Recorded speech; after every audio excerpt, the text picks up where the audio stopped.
Welcome to Gravity this season. Thanks for joining us. This month we'll be taking a look at skiing. We've broken it down into two series, kind of a bunny slope series and a black diamond series. So we'll kind of divide that up so there's some progression in the program. Skiing's a very seasonal sport, so there's some periodization built into the programs today. And just some facts on skiing. The United States Ski Association reports over 50 million lift tickets are sold per year. So you've got 50 million people going up and down the mountains every year. A lot of them on weekend vacations. Some of them are ski junkies, so we'll address that later. Now there's three different types of skiing. There's probably more than that. The three main types, you've got your alpine skiing, more your traditional stuff, going down the hill, carving back and forth. That's what most people are doing on their vacations. And then you've got your cross-country skiing. So back and forth, a lot of arm drivers in that sport. Both cross-country and alpine look very sagittal plane, but if you take a look at the dynamics of the biomechanics, you'll notice that there's a lot of transverse plane and frontal plane movement as well. And then there's telemark skiing. Telemark and cross-country, the big difference is that the heel comes up. With the alpine skiing or traditional skiing, you're going to see that our foot is kind of locked into dorsiflexion. So that's a big switch for the rest of the body to adjust to. So a lot of with the alpine skiing, the big component of that is to be able to turn, stop, carve, and you've got this giant orthotic on your foot. So you've got these long skis, they're kind of concave, they're bent, they're curved, they're thin in the middle and thick out here, more like an hourglass. So when you lean one way, dig the edges into the skis, you get that turn effect. So you'll see a lot of frontal plane stability required, but still some sagittal plane. Everything's really about fluidity and efficiency. So again, they all appear sagittal plane, but we're going to go into frontal plane and transverse plane movements. So we've got a very seasonal sport. We've got things that we've got to consider, people that are coming off of desk jobs and going into a training program and then up to the pre-season ski program. So hopefully this will be some great ideas, and I know that there are experts out there in skiing that know a whole heck of a lot more than I do. These are just ideas, a thought process to get you thinking about how to put together semi-private or private training programs in order to capitalize on that market. It's coming up, the ski season's coming up shortly, so start now, get those programs out. Again, start with the bunny slopes. Next month or a couple months down the road, you'll see our Black Diamond series. So thanks for joining us, and we'll start now. Welcome to the bunny slopes in San Diego. It's not very snowy out here, but it's relatively flat. That's what we want to start people out with. We want to give them success. So we're not going to send them straight up to the top of the Black Diamond Hill yet. We're going to start with the foundational program, a readiness program to get them set for the ski season. So right now, as if we're in an NFL training camp, we're starting with the training camp. Then we move into pre-season, and then we have them conditioned ready for the full season of skiing so that they can go through the season uninjured, have fun, get their money's worth. A lot of these people are paying lots of big bucks to bring the family out, so we want to get the full value out of that. A couple ideas you can throw out are to get a group of people together to train for 6-8 weeks before they go skiing. You can charge them up front, set them up for Tuesday, Thursday nights, whenever you'd like, and have them go skiing together. It might even be a promotional idea for your club. So when we take a look at readiness, we got to go back and look at the injuries. What are the injuries that happen with skiing? Well, we know that there are a lot of shoulder, there are a lot of wrist injuries, a lot of fractures, clavicle, humerus, ribs, everything upstairs that basically takes the hit when we wipe out. A lot of fast trauma when you're going into, maybe it's just a collision that's happening. Those are the things that we can't necessarily train you to avoid with regards to the fall, unless you want to get into some on-ground prone function, doing some explosive stuff on the ground, getting the wrists, ankles, and shoulders all set for that. Add it, that's fine. However, we're going to try to create a strong foundation so that we can eliminate the wipeouts, so that we can teach them to be able to control from the core, that proximal stability before they get into some of the distal stuff. So strong foundation, maybe they're able to ski a little bit longer, maybe they're able to get through that first day with a lot of delayed onset muscle soreness so that they can return the second day. The crazy stat out there is only 10% return the second day during a ski trip. So we're going to try to get more value out of that ski trip. Another big injury, we take a look at the knee. We know that the knee gets injured. Up to 30 or 40% of all ski-related injuries, or that people are treated, is our knee injuries. So we get meniscal tears, we get ligament strains, we get sprains, we get tears, everything down at the knee. And that is usually caused by the fact that our ankle, we've got this big boot wrapped around our ankle, right? And it's kind of locked in dorsiflexion. Now the foot can wiggle jiggle around there a little bit. You still get some triplanar movement down at the ankle. However, it's pre-positioned in flexion. So that is a increase in stability down there, or an artificial stability, which is going to create more torque at the knee. So if the ankle can't move a lot, then you go up to the next joint, the knee ends up taking the hit. So we're going to look at preparing the body for that by preparing them into a dorsiflex position and then using the body upstairs, top-down drivers in order to stimulate those muscles, those proprioceptors in all three planes so that we can get them a little bit ready for that. With regards to the principles, all the principles of skiing are, we know it's a standing, hopefully, right, it's a standing activity. There's ground reaction force. Gravity is obviously going to have a big effect on skiing. That's what skiing is all about, really, gravity. And then we have our momentum of mass. We have big reactions with the ground, and we know that it's driven. So we drive the body with the top down, meaning that we may dig a pole into the ground and work around that pole, or we may just simply lean the lower body one way to get those nice concave skis to turn. So it's reactive. It's just basically steering the ship. But when people go out and they're skiing for the first time, they're overcompensating, they're doing a lot of things, they're stopping every time they turn. We want to get them to have a nice flow and be familiar with their body before they hit the slopes. So our strategies that are based on our principles are, for one, is we want to increase the stability of the lower extremities, basically from the ankles up. So we know the ankles are locked in. We're going to go after the knees in different planes. We're going to go after the hips in different planes. And we're also going to go into the whole trunk. So the whole system stabilizes and reacts to forces that we're going to throw at the client. We know that it's that skiing it's a shock absorption. When you're going down those hills, you got lots of bumps, lots of variations in the hill or the snow, that we want to get a lot of different variations in our transformation zone, meaning that when we go from eccentric to concentric, we don't always want to be at the top or at the bottom, but in between. So we're taking hits at the top, at the bottom. You can kind of see what I'm doing there. Hopefully it shows up on the camera. So we want to be able to absorb force, bottom up, top down. Now in the frontal plane, we know that when we ski, that you're going to be driving in the frontal plane quite a bit. You're also going to have to be strong. And you know that when you have force going across this way, that although the leg is adducting, we're firing up the abductors of the hip, not the adductors. The adductors really have nothing to do with hip adduction. It's kind of a problem that we have, unless you're lying on the ground, you want to slap your legs together up like a seal. Then our adductors are adducting. However, this particular adductor on this side might be decelerating my right hip adduction. So more on that in the functional world, but however, we're just going to know that we need to decelerate the foot from going this way. We need to be able to get the body strong in order to push off one way or the other. Another thing we're going to do is prepare the knee by addressing the calf. So we're going to do some activities. We're in a prone position. We're going to go and drive the knee in different positions. We're going to get some frontal plane stability with the hips. And then we're really going to focus on getting that stability. So when you're skiing, you're in a flexed position, a lot of flexion, basically ready to absorb force. Our lumbar spine is in flexion. We're kind of in a loaded position here.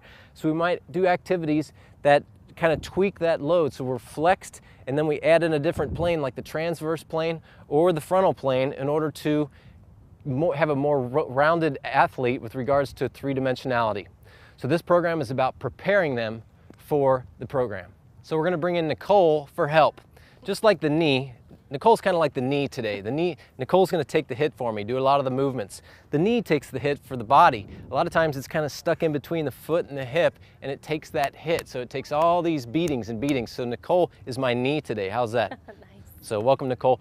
We're going to start off with a dynamic warm-up, and what we're going to do is the cardio pull. You know the exercise. We won't spend a lot of time on it, but we're going to get Nicole set up for just a cardio pull with about 460 variations. How's that sound? Does that work all right? I like it. So we're going to get her set up, just a basic general cardio pull to start off with, and we're just going to fast forward so these tapes don't get too long. We're going to have her do variations, and we're going to start with the variations at the feet. So first we're going to go toe out. And each time we make a little change, we change the stimulus through the proprioceptors and the muscles and the soft tissue all gets changed. Then we're going to go toe in. And what we'll do is we'll start with a big circular motion with the arms, and then we'll go staggered. So our feet will be right foot forward, left foot back. And again, you can go 10 of each, 15 of each, either way. And then you're going to go left foot forward. Good, so these are sagittal plane tweaks, and then we go frontal plane tweaks. Let's go wide with the right foot forward. There you go, nice. So each time we do this, all those nice long muscles in the calf are getting lengthened a different way. Let's switch feet. Very good, big circles, reverse the circles with the arms. This is like Simon Says, right? This is fast forward version. And now we'll start to introduce a little plyometric. So we'll bring the feet together, kind of like we're skiing, and we're just gonna have a little assisted plyometric. So she's gonna do little baby hops. And then we'll go right into skiing, back and forth in that transverse plane. Just a nice little dynamic warm-up. Each time her foot hits the ground, there's a little message that gets sent up through the system. Everything reacts to that. You're kind of mimicking ground reaction force. Arms and shoulders getting warmed up. I love this exercise because you can do so much with it. Again, you can do 100 variations or 100 repetitions and you'll be all set. So let's just assume we've gone through 4, 5, 6 minutes of this. And now what we're gonna do is take these handles from her and we're gonna go to what we call Squat City Utah, meaning that we are gonna do the same thing but take the arms out of the equation so that we can increase the demand of the lower extremities. So we're getting them used to that shock absorption. We're getting them used to dynamic loads. We're not gonna do a lot of static stuff because skiing is not a static sport. So when you see people do ski programs where they do the wall squats and just stand there, that functionally isn't the best thing for skiing because you've got loads, different variations. So we're gonna go just a regular bilateral squat. You know the squat variations. You learn them in your 8-hour courses. Or you can look through your manual at home and you see the basic squat. These might give you new ideas to vary those. So then we're gonna do that same thing. Maybe we'll go right foot forward, go through a little bit of a squat. You can see here that that left foot, because it's pre-positioned lower, is getting a little more what we call dorsiflexion. So the calf is being stimulated a little bit more. We'll go ahead and switch it up. This is a fast forward program. This way we get the heart rate up, we get the metabolic conditioning that's needed for a long day of skiing. And now maybe we'll just go more like a skiing squat. We'll go feet together and then we'll just roll on the heels back and forth. And what I'm gonna do now, because we've gone through a warm-up, we're just gonna assume that we've gone through a nice dynamic warm-up. I'm gonna start to add a little bit of load. And I can do this by placing a weight in her hand. I can do it by adding our weight bar accessory, putting up to 200 pounds on there. Or I can just sit on the glide board and she can take me for a ride, right? Okay, so then we take it up a notch and we go out to unilateral stuff. So we're gonna use her left leg on the squat stand and do that same thing. Now I can really take advantage. You can build in your rest periods if you'd like, that's fine. And just do different things. Put the foot in different positions.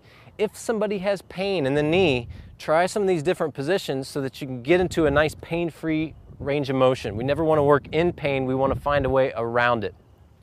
So that's what we call Squat City Utah. It means that you can do lots of different variations of the squats. You can come up with these programs, put them together and create a real nice rounded dynamic warm-up for the lower body. When we get into the plyometrics, again, you're getting that deceleration. They're taking that impact, you're going through that eccentric lengthening and then powering back up. So just like you're going down the slopes, same type of stuff for the lower extremities. Excellent. So what we're going to do now is go into more of a trunk stability exercise. So if you've taken our post-rehab course, this is an exercise that's from that called the unilateral, or the row with unilateral pull, we'll call it. How's that? We'll tweak it a little bit just to keep things fast. So we're going to pre-position her in a kneeling position. And what we're going to do here before we give her the handles is typically the client will sit back on their knees, their heels. We're going to basically tilt her spine forward, keep her right there, and as she's there, we're going to lift the hips up until she feels like she's just about to fall forward. So what we've done now is we've loaded the trunk, we've loaded the posterior back, so we've got the lumbar spine loaded. Now it's loaded in the sagittal plane. Now we can take the cable and add this just to her right arm, and she's going to feel real unstable at the beginning. And what she's going to do is, with the sagittal plane load, because in skiing you're flexed, you're in a flex position, you're taking force back and forth, you're absorbing force, but we're not getting forces unless we add like a cable that's going to add a transverse plane force to a sagittal plane loaded lumbar spine. So this is a real nice movement where she just drives the elbow straight back, eyes right on the handles or the elbow. And if you want to sneak in a little cervical rotation, this might be tricky. I'm going to throw a curveball right now. We might do a left head turn as we pull right. There we go. This is Simon Says now. So she drives it back. Now we're getting a top down and bottom up driver to the cervical spine.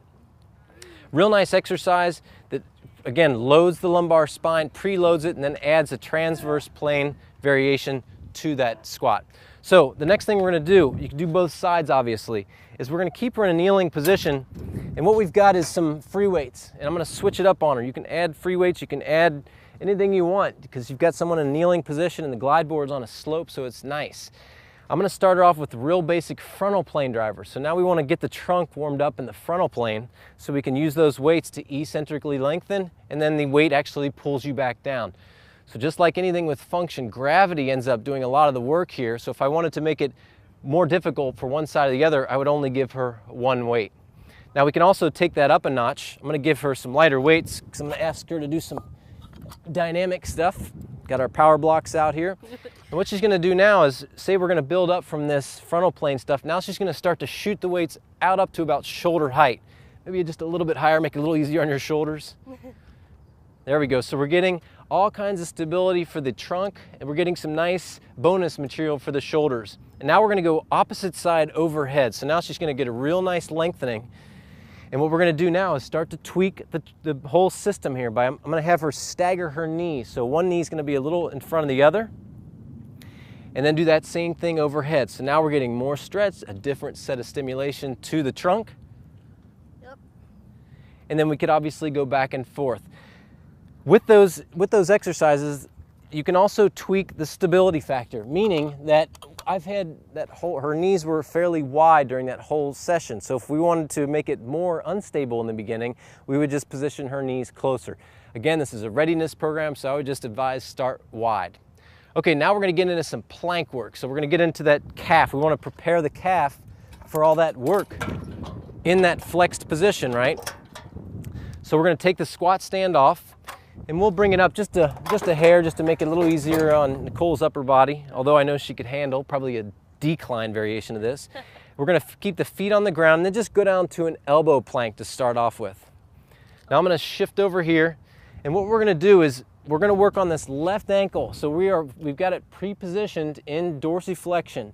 And what we're gonna do is take that knee and drive it in the transverse plane. So she's gonna drive it over here and then all the way towards the camera, back and forth. Each time she does that, her leg is dragging that pelvis in the transverse plane. So we've got a dorsiflexed ankle that's getting real nice stimulation in the transverse plane and also the frontal plane because she's got some nice hip shifting there. So this is a nice way to kind of stimulate, ready the calf for everything. And then I forgot one exercise, so we're gonna go back. Remember that you can do those you can progress up to a fully extended variation, and you could add all kinds of stuff here with regards to plank work, with regards to bringing one arm up and doing side planks, lots of variations. Love this position because a lot of people can't do this on the ground. You can throw it up to level 8 and they're able to do it. They have the stability and the strength of the shoulders to do that. One last movement for our readiness program, and again, these are just ideas. This is not an actual program, but ideas to facilitate a thought process that you can come together with a much better program than I can come up with and sell it to your clientele.